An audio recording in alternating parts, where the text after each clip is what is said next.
Noi aspettiamo tanto la disclosure, la rivelazione definitiva, ma la disclosure c'è già stata. Io sono Chris, questo è incredibile, lascia mi piace, iscriviti al canale, attiva la campanella, commentate e condividete. Ad asserirlo è il colonnello Karl Nell. Il colonnello fa nomi, parla di un atterraggio avvenuto e filmato negli anni 70 e parla di un accordo tra USA e Russia. Andiamo a sentire cosa dice.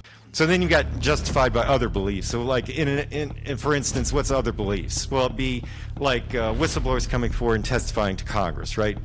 Admiral Gallaudet testified before Congress. Like Lou Elizondo testified before Congress. David Grush testified before Congress, right? These people are under oath testifying to the reality of this stuff, right? And they're in positions to know. But you could look at presidents. President Barack Obama, President Trump, they both said UAP are real, right? Haim Eshed, the head of the Israeli Space Force from several years back, said NHI are real.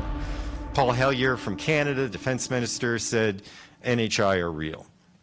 Gordon Cooper, one of the 7 Mercury astronauts, testified before the United Nations in 1979 that he chased UAP over Germany when he was in the Air Force, and he was the headquarters commander at Edwards Air Force Base. There was actually a landing that they filmed, and you can go Google that and you can see him in person relating that in a historical way.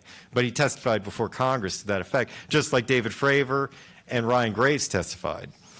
And then you've got witnesses testifying to interactions at our ICBM sites where missiles were brought offline in the United States, and then across the world in the Soviet Union at the time, missiles were brought online, and this is substantiated by documents and testimony. And you've got this correlation between observed UAP activity and nuclear sites, incursions in the northern nuclear tier. In fact, there's an agreement between the United States and the former Soviet Union, not a treaty, but an agreement that's still in force, intended to reduce the threat of nuclear war, and it has provisions for use of the Washington-Moscow hotline. And one of the criteria, like the second criteria, is if we detect UFOs in our ballistic missile early warning system, we're going to alert the Soviets to prevent like an exchange, like an inadvertent exchange. And so the first criteria is like, a rogue launch, and the third criteria is like an accidental detonation.